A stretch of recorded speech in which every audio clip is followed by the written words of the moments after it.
Hi, welcome back to Bonding with Bond, our seminar on James Bond. I'm now shooting this video maybe for the fourth or fifth time because I always had some disk space problems with this, and I hope it's working this time.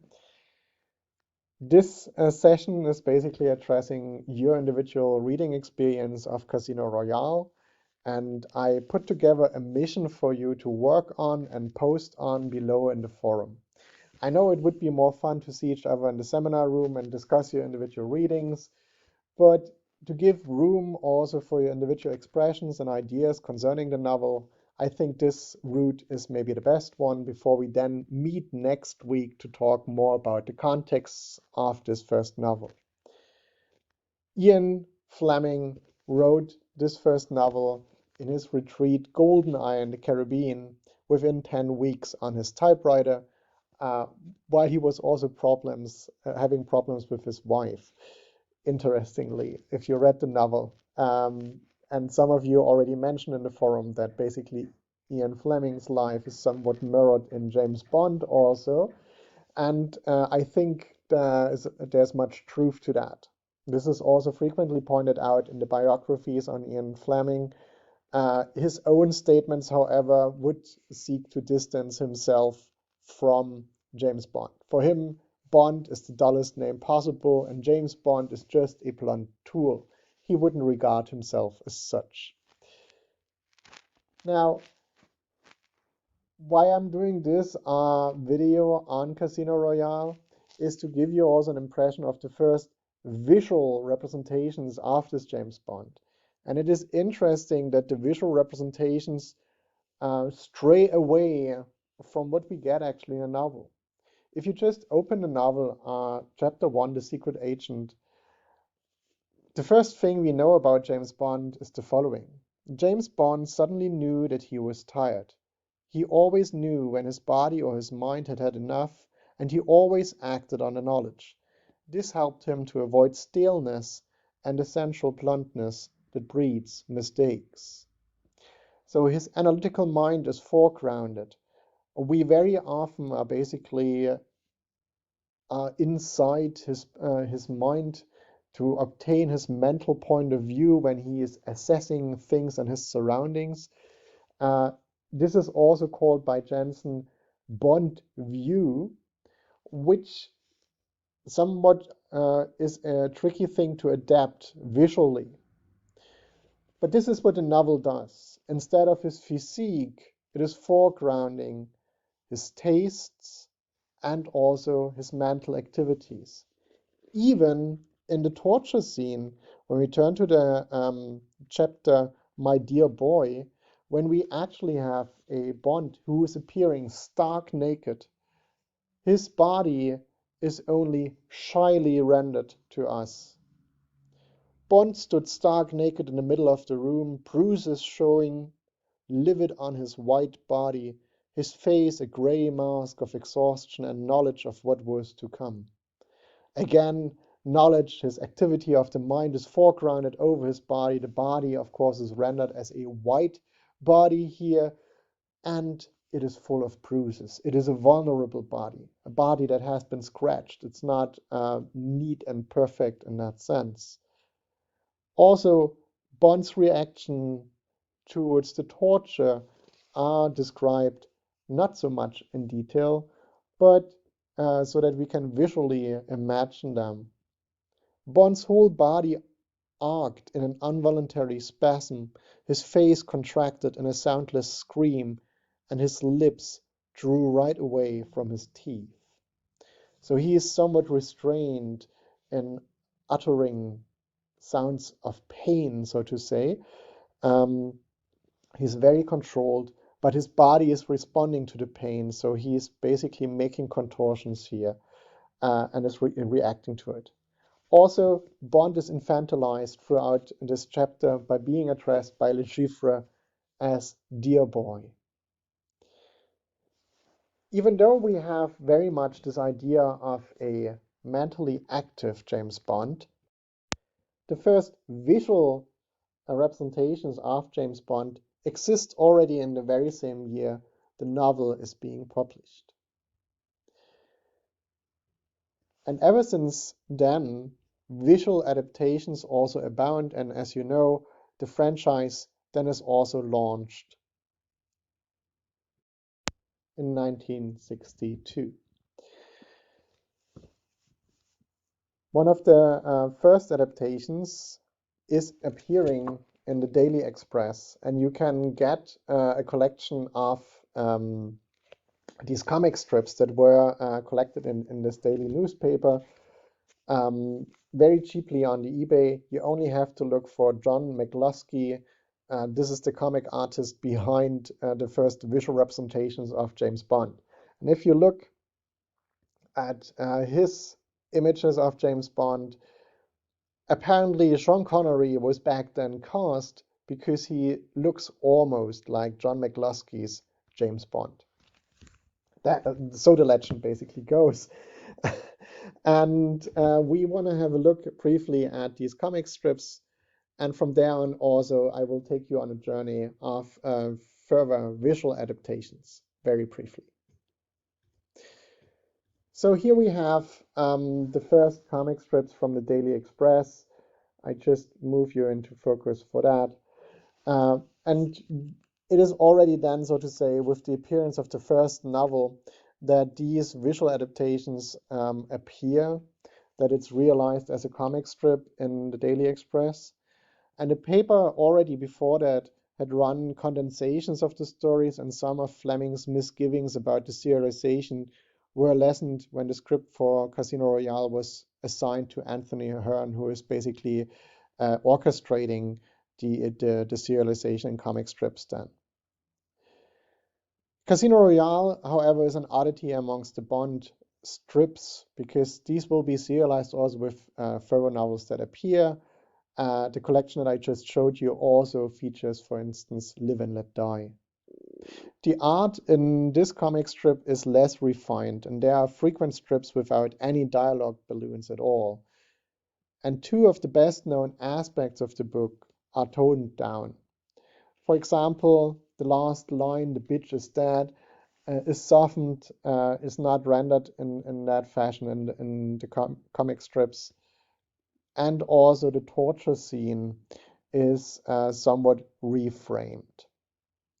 What is interesting with regard to the visual representation of James Bond here is that he is someone who is appearing as very sly and slender, chic, and he's very parsimonious in his use of words throughout the comic strips.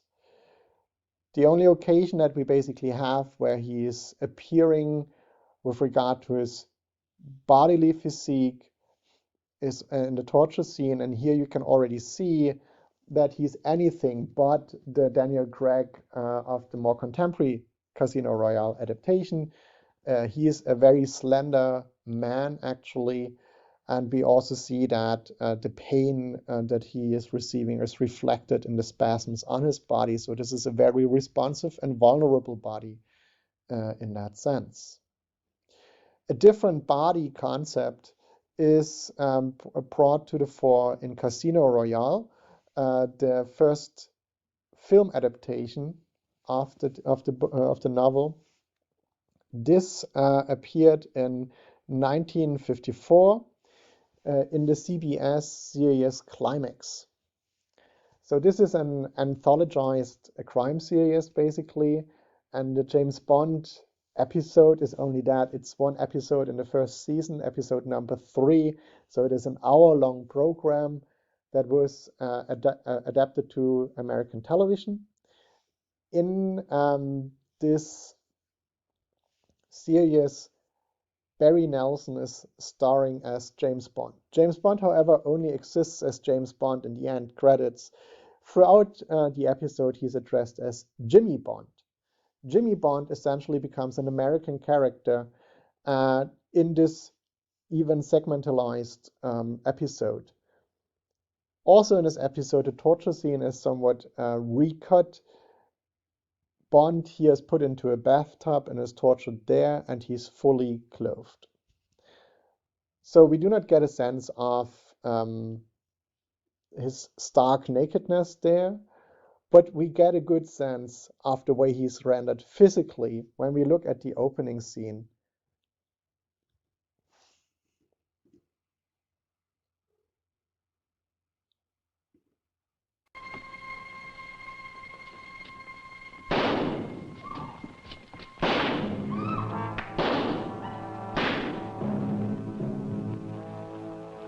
What happened, sir? Are you hurt? No. Still in one piece, but I wouldn't know how. You were so lucky to miss. Did they try to rob you, They sir? tried to kill me. Well, I'll never catch him now. If you will please come into the office, sir.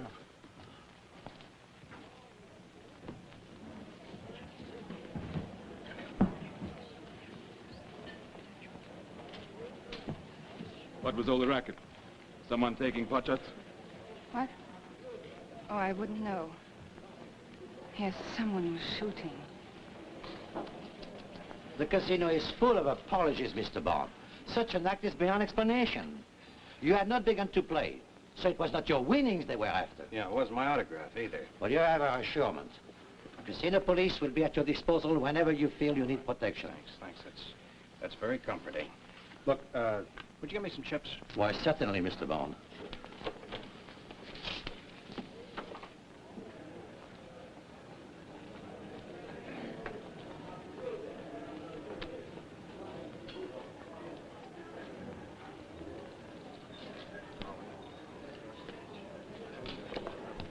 $7 at the bank, and 3.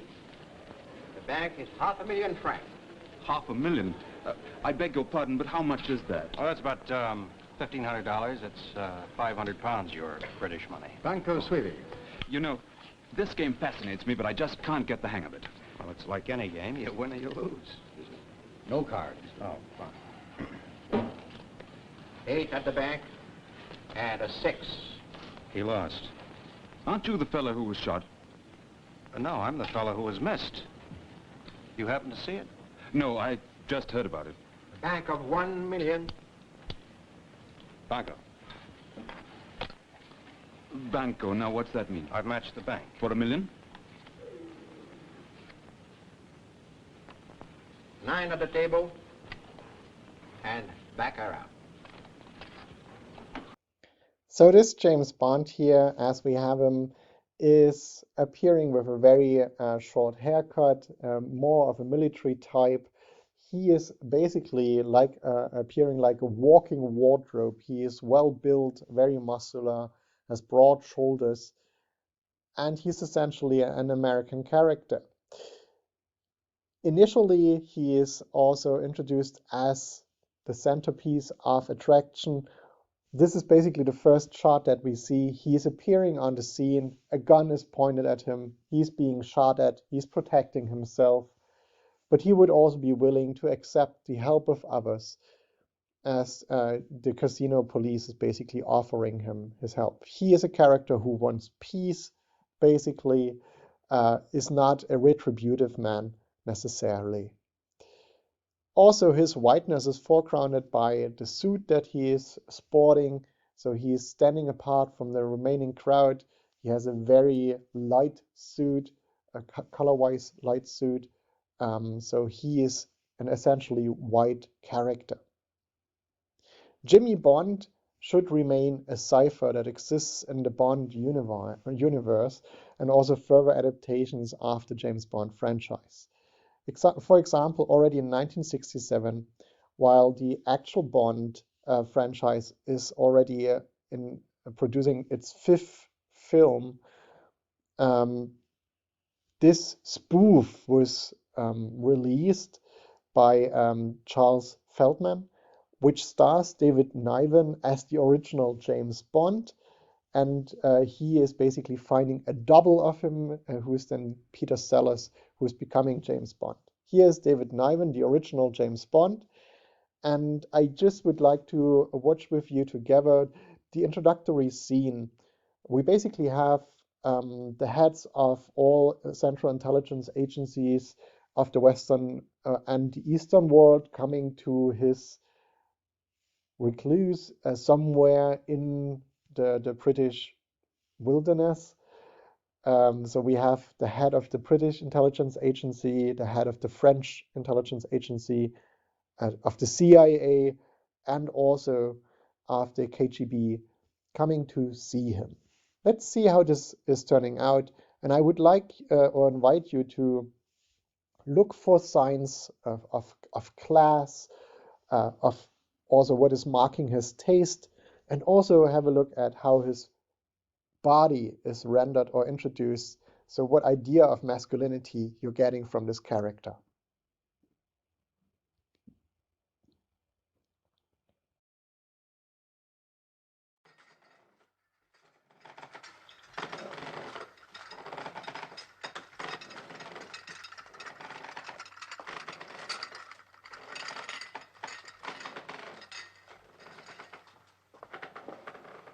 The gentlemen are here, Sir James. Thank you.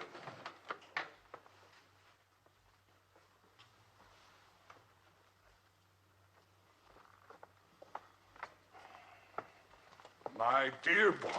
My dear M. Ransom, CIA, Sir James. Junior cipher clerk in my day, weren't you, Ransom? Yes, sir. JCC, Class G, SIC to SCCT. CIA, Washington, D.C. Smirnov, KGB, Sir James. Ah, yes. Labor camp inspector. Icon 988, GPU, Siberian sector. I remember your chap Lenin very well. First class organizer, second class mind. Le Grand, Sir James. Deuxième bureau. Promoted at last from the vice detail? How incredibly well you look, James.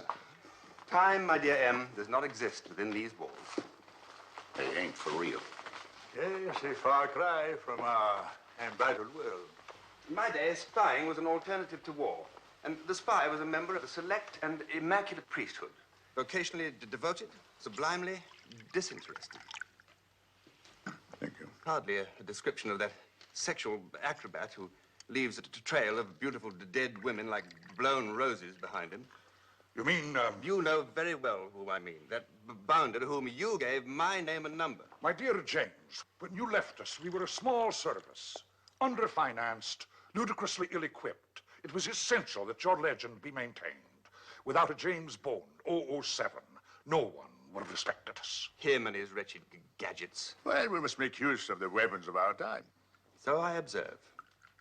You, Ransom, with your trick carnation that spits cyanide. You ought to be ashamed. The Russians started it.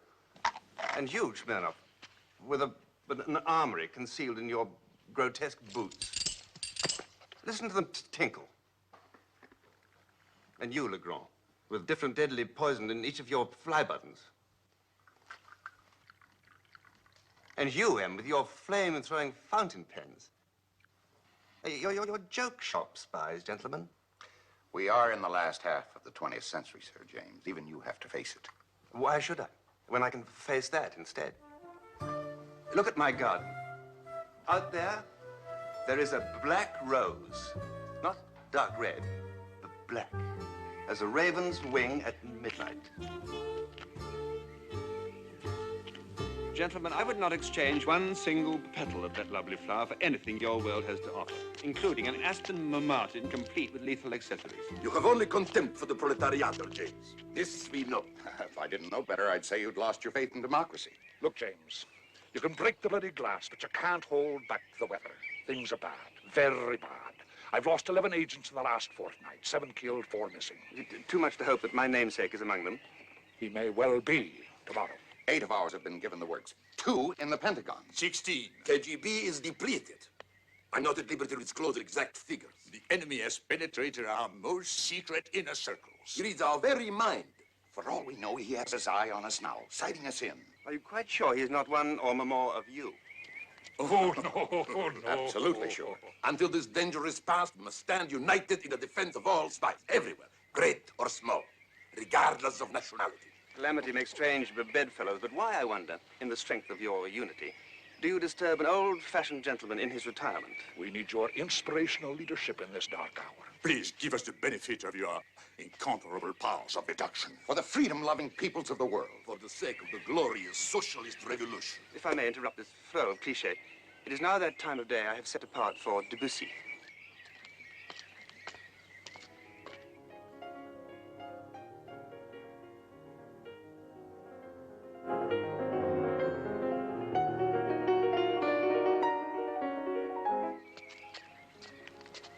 this be the man who won a Victoria Cross at Mafeking? The hero of the Ashanti uprising? What genius to be wasted in the service of a crumbling empire? But why? Why at the height of his powers did Bond decide to retire? Meta Harry, my dear friend. What's the connection? The woman in his life. I don't get it. It was his painful duty to lure her across the Spanish frontier into France, where we stood her in front of a firing squad. He really loved that woman.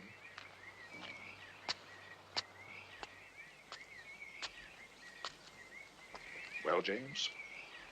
I'm sorry, old man, but what you ask is quite impossible. Perhaps this will change your decision.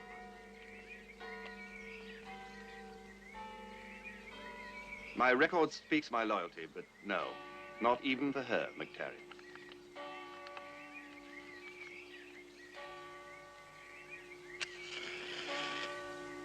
Sorry, James.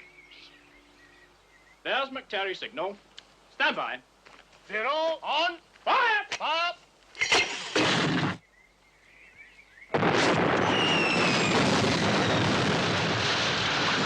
Up 200!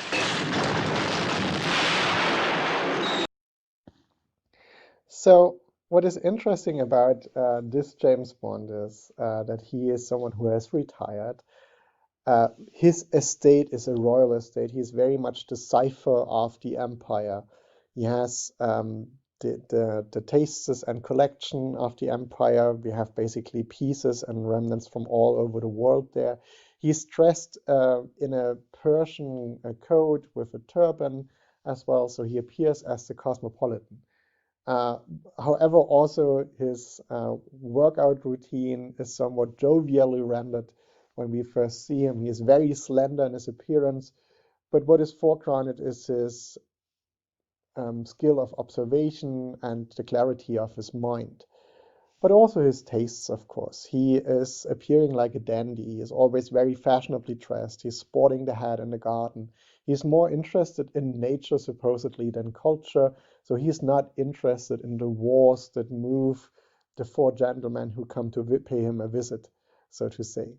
He's retreating in his orangerie to play some Debussy before he is then declining the offer to work for these agencies, who then basically seek to destroy his estate and make him join their forces. So he's an empire man, so to say, and of course this is an ironic and comic rendering. Even in this very short passage, we have this joke on the James Bond franchise. So he is basically joking about the guy who is replacing him, whom M was giving his name and the 00 number, and who's very promiscuous, so to say, with all the women and a sex maniac. And this is clearly a nod to the existing James Bond franchise. Even Jimmy Bond is reappearing, and he also remains a very nice parody of James Bond, as we have him in the CBS adaptation. Let's have a look at how he is appearing. This is, by the way, Woody Allen then as Jimmy Bond. May I say welcome back, Sir James? Thank you, Hadley, sir. Of course, Hadley. Now, you were, My father's son, sir. That's right. And where is your dear father now? Same place, sir. Well, that's encouraging. You better bring me up to date. Who's on what assignment? But it's not a very happy picture, sir. Why are the black flags there? They've been liquidated, I'm afraid, sir. Finland, stabbed to death in a lady's sauna bath, sir. Madrid, burnt in a blazing bordello, sir. And Tokyo, sir, garroted in a geisha house. It's depressing that the word secret agent has become synonymous with sex maniac. Incidentally, where is my namesake? We've had to take him off the board, sir. He's now doing television. Oh. Why are the two flags here in the Caribbean? We've been out of contact for a month, sir, and we're not sure which one to leave. Who's there? Your nephew, sir, Jimmy Bond. Oh. Rather a disappointment, I'm afraid, little Jimmy. Listen, you can't shoot me. I have a very low threshold of death. My doctor says I can't have bullets enter my body at any time. Oh. What if I said I was pregnant? Oh. Could I have the last cigarette? I'm gonna give it up any day now. Thank you.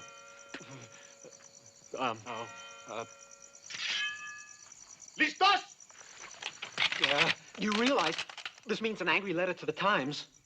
Apuntar. Fuego. So long, suckers.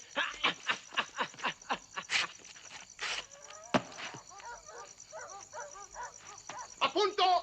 Fuego. And so I think we better count him out, sir. Yes.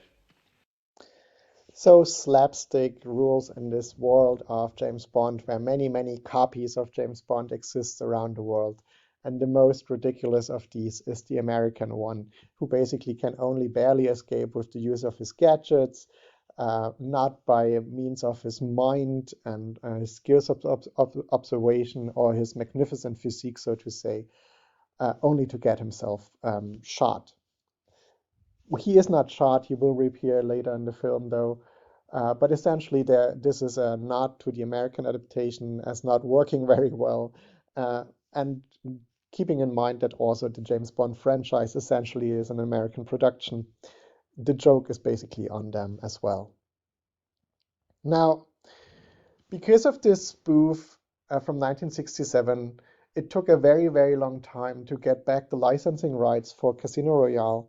And when the franchise was rebooted in 2006, the rights were finally acquired, and they could do Casino Royale within the official James Bond franchise. And as you all know, this was the moment when a new James Bond, Daniel Craig, came to the fore, and he became a spectacle of his own, mainly because of also his muscular body. The body almost is like an armor that he is sporting around himself, basically protecting him from anything, making him appear invincible, and also alluding to the powers that rest in him, not only physically, but also with regard to the strength of his mind and will.